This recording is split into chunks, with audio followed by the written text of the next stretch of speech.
Hello, Fiendlings, how the hell are ya? Well, here we are at the story's finale. It was a short trip, but I hope it was one you enjoyed. The sea jellies in the Medusa Zone are an imaginary conglomeration of several species of box jellies and a few others. To my knowledge, no jelly exists like the ones I describe in the story. Wouldn't it be terrifying if these things did exist?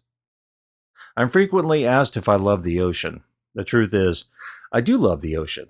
I'm also terrified of the things that live in it. Once you get past the cute little fishies and crustaceans, the fauna gets nasty pretty fast. And the deeper you go, the more alien the species become. We are interlopers in the ocean. We gird ourselves in pressure suits and vessels to explore the deeps. Even with our marvelous technologies, there's only so long we can stay below. Only so long we can survive. I do want to make one confession about the boat. Jenna's Dream, much like Kekogato in Oceania, is based on a 70s 100-foot power sailor that had tall masts. When I was a Boy Scout, yes, I'm an Eagle Scout, hard to believe, I know, we sailed around the Florida Keys in the dry Tortugas. It's where I learned to snorkel, how to catch lobsters with a net, and saw a tiger shark up close and personal. I was only 12 or 13 at the time, but that experience still lives quite strongly in my memories. Now that I've shared that piece of nostalgia, let's see how things are going on Jenna's Dream. Be safe, have a great couple of days, and we'll talk again Friday. Here's episode 7, the finale of the Medusa Zone. 12. Thump, thump, thump. Starboard side again. Stu glared at the gunwale, just waiting for tentacles to come flying over the side. The boat's bow rose a few inches before dropping back down into the waves. He turned hard to port, and the thumps stopped. When the bow didn't rise again, he knew for a fact the jellies were driving him in circles. If he deviated from the course they wanted him on, they attacked the boat. What the hell were these things? The wind died and the sails slackened. The boat slowed. No, no, no, he muttered. No, goddammit! He smacked a hand against the console, relishing the sharp pain in his wrist. Stu? Jenna called to him in a rasping voice. He raised his head and stared at the benches.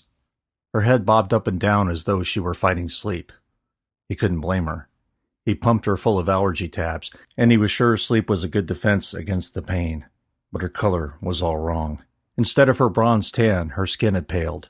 She was beginning to look like she had when he first found her struggling to breathe. He activated the autopilot again and went to her. She shook her head hard and watched him as he approached. Come here, she said drunkenly. He reached her and sat on his haunches. Baby, you okay?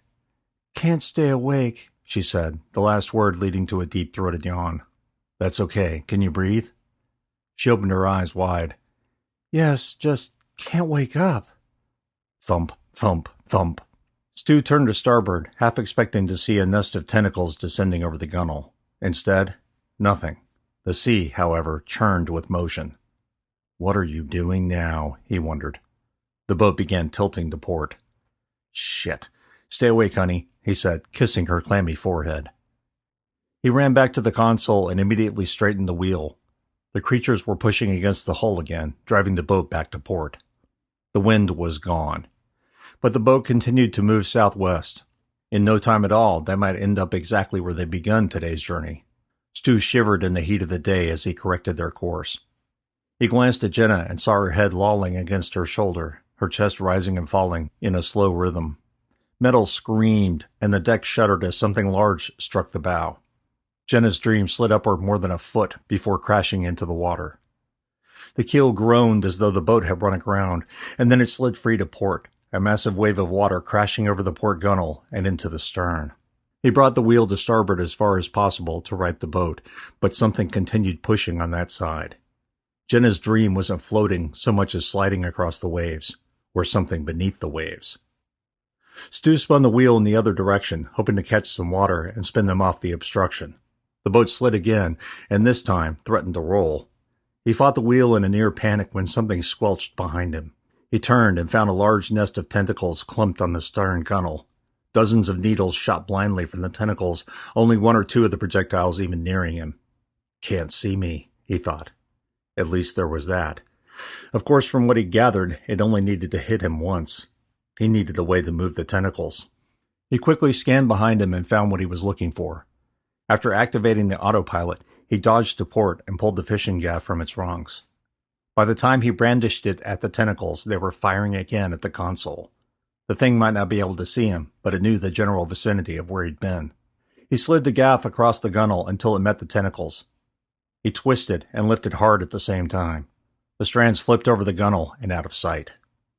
Breathing a temporary sigh of relief, he warily returned to the console and checked over his shoulder every few seconds. The moment he took the wheel and disengaged the autopilot, the boat jerked hard to port. Rather than fighting it, he changed their course to match until the thumping ceased.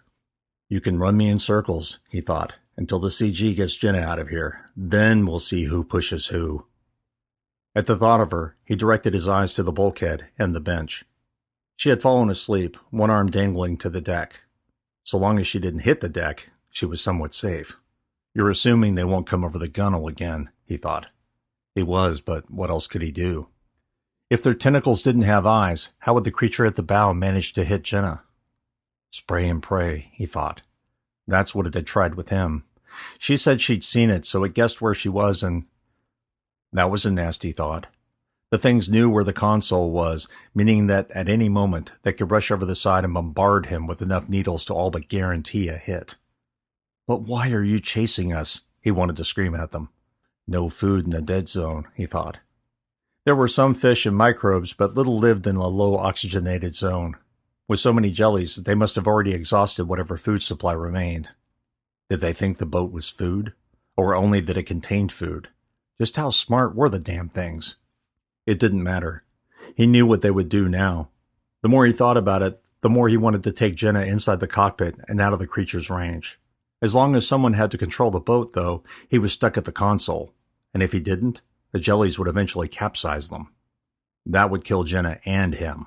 There'd be no rescue once they were in the water. No one could afford to fall into it. He somehow thought that would be a worse way to die than by venom, but wasn't interested in finding out one way or the other. Thump, thump, thump. Starboard side again. He stared down at his watch. 10 minutes or so. He had to make it 10 more minutes before the CG arrived for Jenna. He slowly steered to port until the thumping subsided. He waited for the bow to rise again, but it didn't.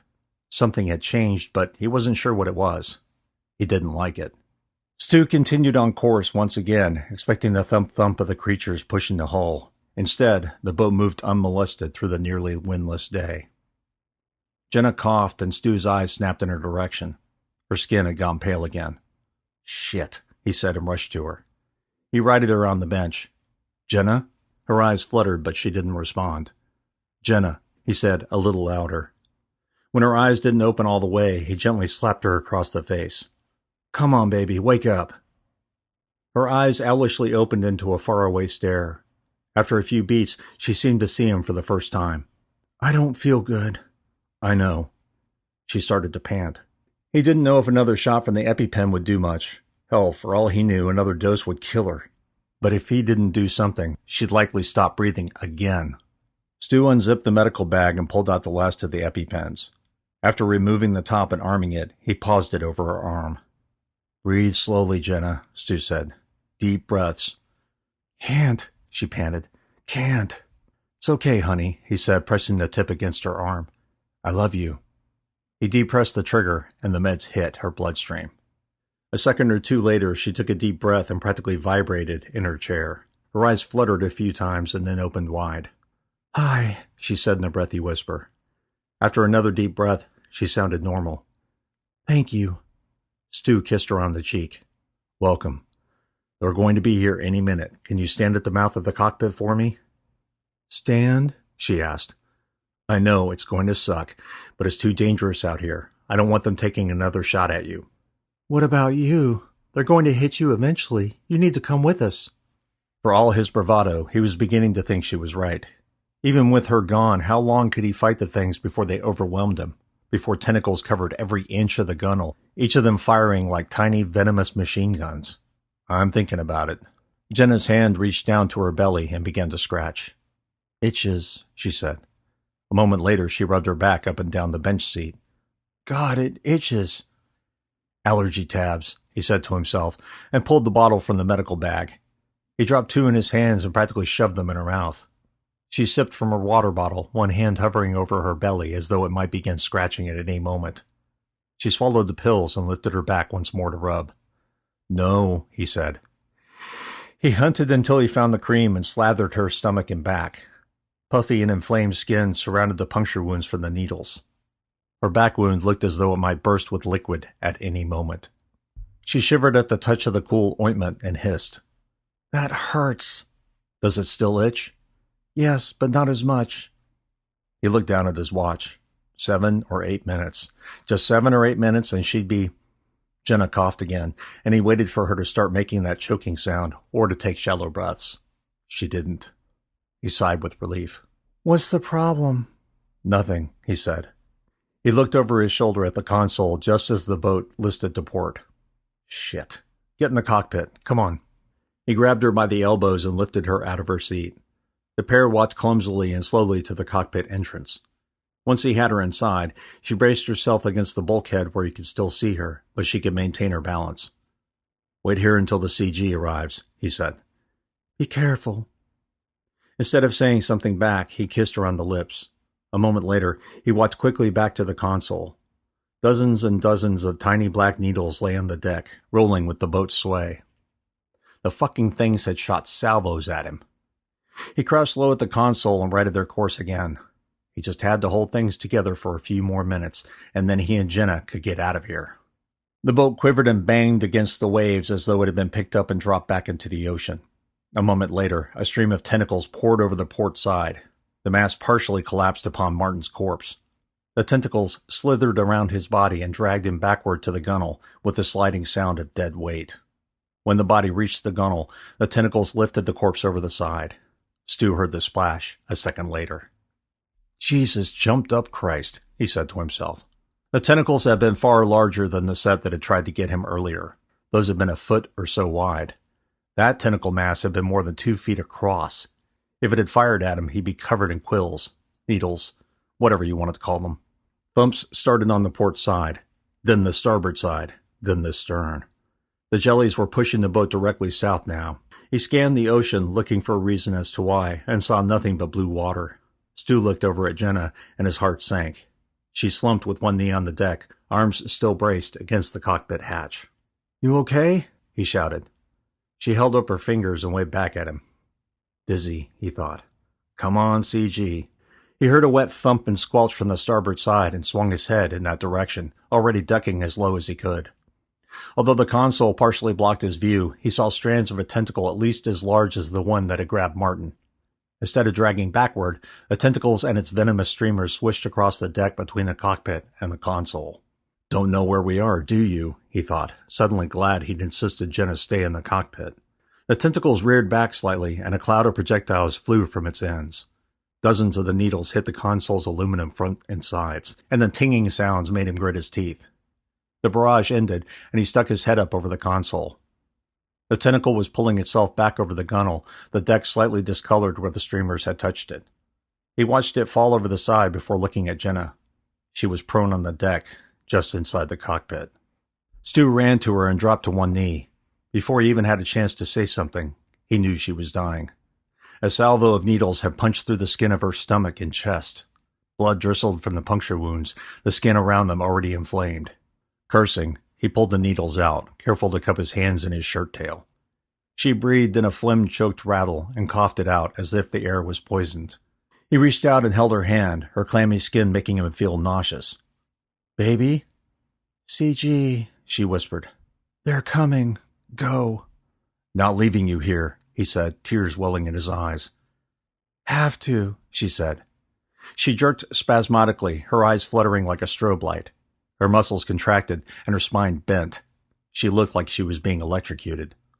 He grabbed her by the shoulders and said over and over again, "Stay with me, Jenna." She managed to say, "Go," through gritted teeth, made a gurgling sound, and went still. He sat there on his knees, heart thrashing, blood thumping in his ears. He cradled her head in his lap while the boat rolled from one side to the other, the thumps picking up in volume. Stu carefully laid her hand on her chest and wiped the tears from his eyes. "Go," she'd said. He didn't want to go. He wanted to ram the jellies He wanted payback. He wanted his goddamn wife back. Instead of shrieking to the cockpit roof, he slowly rose and turned to go. Something caught his eye, and he stopped. A piece of red plastic protruded from Jenna's shorts pocket. 13. Stu pulled it from her pocket and immediately knew what it was. A flare for the flare gun. Silently apologizing, he dug in her pockets and found the extra cartridges. He stared at them for a moment before placing the items in the pockets of his shorts. He returned to the console. The boat continued heading due south. In just a few minutes, the CG would be here to pick him up. And only him. He wiped another tear from his eye. No, he thought. He headed into the hold and pulled up the spare fuel for the dinghy's motor. It would burn. Grinning, Stu walked back up the steps. A tentacle slapped down just off the starboard side, the streamers swishing back and forth like a string mop. Stu pulled the flare gun from his pocket and loaded a shell. He wanted to aim and fire at the thing, light it up for what it had done to her. Not yet, fucker, he told it, and skirted around the aisle. He walked a dozen steps between the starboard gunwale and the cockpit bulkhead before dropping to his knees and peering through the nearest scupper. An enormous jelly lay just beneath the water. Its bulbous dome elongated before pulsing outward like an upside-down, blooming, boxy flower, black spots dotting its body. Its other 3 tentacles raced up the aft starboard hull and to the gunwale. They paused for a moment before sliding in his direction. He blinked and realized the black spots seemed to be looking at him. The tentacles slid faster toward him. Stu scurried to the bow and set the fuel can in the middle of the deck. The boat swayed slightly to port, and he realized he hadn't re-engaged the autopilot. The creatures were literally steering the boat now. The one that had gotten Jenna had been at the bow. Was it still there, gliding just beneath the ocean's surface, its body pulsating every few seconds? How long were its tentacles?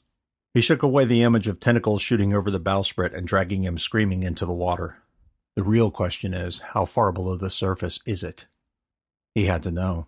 Stu dropped to his knees and crawled next to the bowsprit on the port side. The ocean directly in front of him glowed that eldritch blue, pulsing every few beats. How many are there? He wondered. After a few seconds, he realized it was a single blue pulse, not many. Either that or they were completely synchronized. Fearing what he would see, he crept forward another foot until he could see directly over the bowsprit. His heart stopped as he saw an eye the size of a baseball buried in the center of a 9.5-foot wide jelly. The thing raised a massive tentacle that crawled up the hull. Stu yelped and shuffled backward, suddenly remembering the flare gun in his hands. The tentacles rose over the side of the bowsprit, its streamers of pneumatocysts flipping water in his direction. He rolled to starboard as the tentacle swished, a mere foot from him.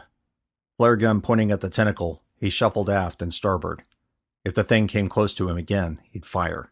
When it didn't, he shuffled further backward until he could touch the fuel can with his foot. Straining his ligaments and tendons, he stretched his foot until he could curl it around the can. Grimacing in pain, he pulled his knee toward his chest while keeping his leg low. The can slid grudgingly across the deck. He shuffled backward again, sat up, and reached for the can. The tentacle slid forward and the bow creaked. Another tentacle rose over the bowsprit directly in front of him. Stu knew the thing couldn't see. It was guessing where he was. Good guess. He grabbed the can and stood with his back against the cockpit windows. The tentacle didn't waver from where it pointed. He shuffled sideways to port, one hand unscrewing the fuel can lid. The first tentacle swished further to port, while the other flipped upward, exposing 3 columns of densely packed quills. His heart stopped as he realized he was still in the firing line. If the tentacle moved so much as an inch to port, he'd get an entire salvo across his body. He carefully moved another foot to port, braced himself, and shook the fuel can in the tentacle's direction. The can gurgled as liquid sloshed out across the deck. The tentacle, perhaps sensing the vibrations, swung immediately into the streams of fuel. Stu held the can in one hand while his other pulled out the flare gun. He aimed at the deck, knowing full well he might blow himself up, and pulled the trigger.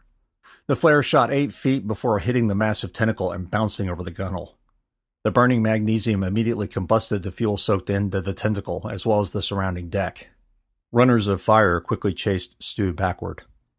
The huge tentacle rose into the air like a hideous arm holding a burning torch. An inhuman groan vibrated the hull and the boat shuddered. The tentacle disappeared over the gunwale while the other whistled through the air where he'd been. That's one down, he thought. How many more to go?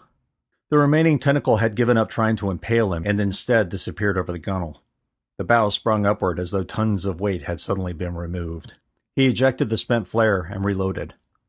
The flames covered the starboard side of the bowsprit, leaving him a little more than a few feet of space before he began to get very warm. Something squelched at the port side. He crouched and spun at the same time and found a large tentacle flopping over the gunwale. It slid across the deck, its stinging tendrils mere inches from his bare legs. He took a step backward and froze as it moved closer. He couldn't get away from it. If it moved forward another inch, it would find him, if not sting him outright.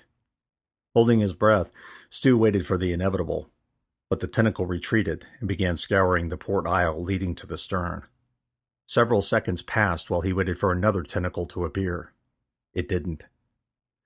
Stu crept forward to the bowsprit, heart thumping loudly in his ears while his skin prickled with adrenaline. He checked the flare gun again and prepared himself. After a deep breath, followed by a slow exhale, he bent over the railing. The giant eye remained lifeless and disinterested, but he knew it saw him, and any second a tentacle would be heading his way.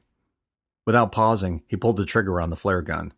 The flare streaked the 4 feet to the surface, penetrated the water, and shot downward like a burning rocket. The water deflected the trajectory, and the flare only clipped the eye's edge, but it was enough. The boat rose upward as the hull groaned and creaked.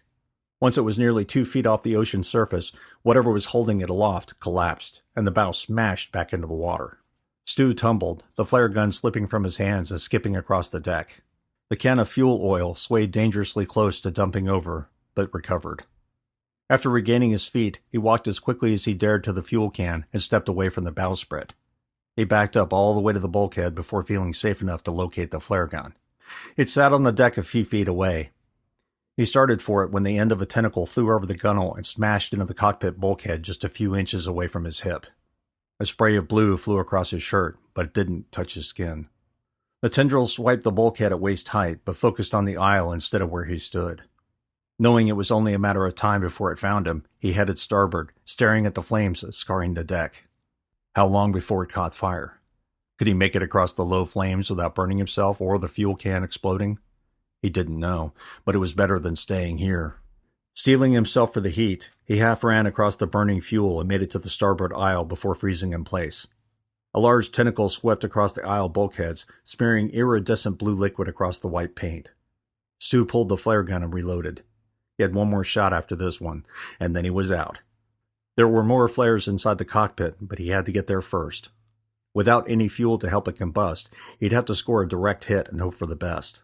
To do that, he'd have to get closer. Much closer. He looked upward and blinked. The roof. He could climb on the roof, pour the fuel over the side, and set fire to the thing. After placing the flare gun back in his pocket and capping the fuel can, he clumsily climbed up the single rung leading to the low cockpit roof. It took 2 tries, but he managed to place the can on the upper deck without spilling it. Swish, squelch, thump. Either the creature sensed where he'd been, or it had somehow seen him. Either way, he was glad he'd moved. He turned and froze again. A pair of tentacles had grown over the port side of the bowsprit, and another had climbed over the starboard side where he'd been seconds before. Stu grabbed the can and moved to the center of the upper deck. Massive tentacles overhung the stern gunwales, their tips scouring the deck, looking for another tasty morsel. He saw one reaching for the cockpit and growled. He was blocked from getting inside. Worse, the damn things were getting close to Jenna's corpse. He couldn't stand the idea of one of them grabbing her and snacking on her. He'd rather blow up the fucking boat. He walked to the upper deck's edge, unscrewed the fuel can, and poured some in front of the approaching tentacle. "Yeah, come and get it, asshole," he breathed, and pointed the flare gun. The tentacle shuffled forward. "You're going to catch the whole boat on fire," said a voice inside his mind. "That's the idea," he thought with a manic grin, and pulled the trigger. The flare flew 5 feet before hitting the deck and bouncing inside the cockpit. The fuel immediately combusted, sending a wave of fire toward the stern. The tentacle's end became a torch of bright flame and black smoke. The massive appendage shook back and forth, further fanning the flames. Stu sloshed more of the liquid over the deck's port side edge and walked until the fresh liquid met the burning wood. The fire quickly spread over the nests of tentacles. The tendrils went up like 4th of July streamers, while the flames boiled the liquid inside the gelatinous skin. The tentacles lifted upward in the air, folded, and exposed their banks of needles until they were directly facing him. Stu kicked the fuel oil can over the deck edge and ran for the bow. Just as he reached the angular cockpit windows and slid down them, a barrage of needles flew over his head. He sat there for a moment, chest rising and falling to a rapid beat as his lungs tried to pull in air. Apart from patches of low-burning flame and scorch marks on the damaged wood, it might be difficult to tell it had had monstrous tentacles snacking on it just a few seconds ago. It might be difficult to tell it had had monstrous tentacles smacking it just a few minutes ago. Stu heard a new sound and searched the sky. At first, he couldn't tell where it was coming from. Then he remembered and found the northeast. A tiny dot in the blue sky approached. It would be here in minutes. He breathed a sigh of relief and turned to look through the cockpit windows. Jenna's clothes had combusted and her corpse was on fire, her dead skin blackening and curling. His resolve broke and a flood of grief rolled over him. She was dead, and he wouldn't even be able to return her body. Should never have allowed them on the trawler, he thought. A machine gun rattle of thumps hit the stern. The boat shivered and the bow nearly ducked beneath the waves. Stu rolled off his perch and hit the deck hard. He managed to catch himself at the last moment, but only succeeded in keeping his head from shattering into pieces. His hip and neck screamed in pain. The bow popped back up and continued rising until Stu saw the sky. Then, like a roller coaster falling from its apex, he felt his innards rise unnaturally while the boat crashed back into the waves, the bow once again drifting beneath the water. Stu was thrown backward into the bulkhead before rolling forward until he reached the bowsprit. He clasped his hands around the short mast and held on as the bow popped up into the air again before falling once more. He nearly lost his grip, his legs dangling over the deck and into empty space. When the boat popped up, he pulled himself backward, kicking against the bowsprit for purchase. A second later, a tentacle, its blackened end oozing eldritch blue liquid, flipped over the gunwale. It reached for him, dragging the area where he'd been just a second ago. "Oh, shit," he said to the absent breeze. The mainsail had caught fire, and the flames were quickly spreading up the mainmast. The other sail would catch too, and he'd soon be surrounded by fire. The sound of the chopper's blades easily cut through the whisper and crackle of polyester wilting and catching fire. He couldn't go forward. He couldn't go backward, and moving to either aisle was promising he'd burn. "Come on," he told the approaching chopper. He pulled the flare gun from his pocket, ejected the spent shell, and inserted the last flare. The tentacle was moving toward him again. Stu looked for something to throw, found nothing, and finally ended up staring at his deck shoes. Grinning, he pulled off the left shoe and flung it at the tentacle's base. The shoe struck the blue trunk, and the tentacles reacted by curling around it, like a boa constrictor, and disappearing over the gunwale. He ran to the port side of the bow and crouched just out of sight. With any luck, the creature hadn't seen his shadow on the water or glimpsed his movements through one of the scuppers. The tentacle returned by slamming into the middle of the deck. Stu yelped and nearly fell backward into the port railing. The end of the tentacle flipped upward, and dozens of needles flew. It adjusted and fired another salvo. Finally, it fired to port. The storm of needles struck the bulkhead, only missing his shoulder because of the angle. He could already feel the bow trembling as another tentacle prepared to rise. He choked on black smoke from the sails, skin stinging from cinders floating through the air, and cowered. He was done. The only thing he could do now was fire the flare gun and hope to distract the creature's tentacles until the chopper arrived. Judging by the sound, that was probably less than a minute. "Attention, Jenna's dream," a loudspeaker shouted from the helicopter. "We will evacuate you from the bow." "No shit," Stu said, able to see the flames leaping over the aft upper deck. The stern's wooden planks had caught fire, and it was no doubt an inferno. A quick look inside the cockpit told him it wouldn't be long before the fire reached the fuel lines. When that happened, boom. Stu took off his last shoe and prepared to throw it at the middle of the deck, hoping the vibration might attract the tentacles. He just needed 60 goddamn seconds. He looked up at the sky and saw the basket already descending. The tentacle was getting closer. He waited until it was inches from his foot before flinging the shoe into the flames on the starboard side. The deck shoe hurtled through the air, bounced, and clunked at the starboard gunwale.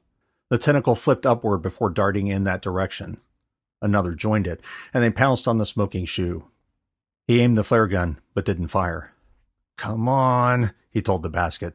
It was just a few feet out of reach. The tentacles had figured out the ruse and flailed angrily before striking the starboard deck again. One of them landed in the flames and quickly pulled back into the water with a splash. The chopper's rotor wash swirled away most of the black smoke, but he was still coughing. The sails were nearly through melting, streamers of burning polyester dripping across the deck. The basket finally finished its descent. Stu leaped inside of it and immediately lay down. The bullhorn voice of the chopper commanded him to stay still, but he barely heard. Instead of looking up at the chopper, he turned his head to look at the boat. Most of Jenna's dream was consumed in flames. When the basket reached 10 feet above the deck, the fire finally reached where he'd been standing seconds ago. The chopper slowly crept away from the boat while it continued reeling him in. Once he was over the water, he looked down and nearly shrieked. A blue shape larger than the length of the boat floated beneath the waves a few dozen feet from the hull. It pulsed with that strange neon blue, black spots the eyes of basketballs staring up at him. Stu leaned over slightly, nearly fell from the basket, caught himself, and managed to pull the flare gun from his pocket. As he rose higher and higher into the air, closer to the chopper, he knew it would mean nothing. It wouldn't hurt the creature. It wouldn't matter. He did it anyway. He pointed the flare gun and pulled the trigger. The flare shot out like a cannon round and plunged into the water. The massive thing pulsed twice and disappeared into the depths, a red glow slowly descending behind it. He watched the lights disappear and sat back in the basket. Stu wiped tears from his eyes and stared upward at the chopper's belly. He was nearly inside the cabin when Jenna's dream exploded. While they buckled him in and asked him questions, he looked out the window and watched the boat burn in an ocean of pulsating blue lights. A moment later, he couldn't stop sobbing. "What the hell were those things?" one of the Coast Guard divers asked. He didn't know what to say. What could he say? "And what's this blue shit all over your shirt?" Stu looked down and saw several perforations in his oversized Hawaiian shirt and blue stains. He wiped at his face, the grief slowly transforming from a painful emptiness to an inferno of rage. "Don't touch it," he said softly, although the diver wore heavy work gloves. "It's toxic." "Toxic?" the other diver asked. Stu didn't answer but looked out the window instead. The blue lights had all but disappeared from sight. A chopper had taken them out of the dead zone. He asked for a pair of gloves. They gave him a pair, and he carefully pulled off his shirt, balled it up, and clutched it between his hands. While the chopper flew him to the hospital, Stu saw Jenna's face in his memory. Her pained eyes, slack mouth, and weak voice wouldn't leave him. After some time, the grief turned hot, and he made a silent oath. He'd find out what the creatures were. He'd find a way to kill them all.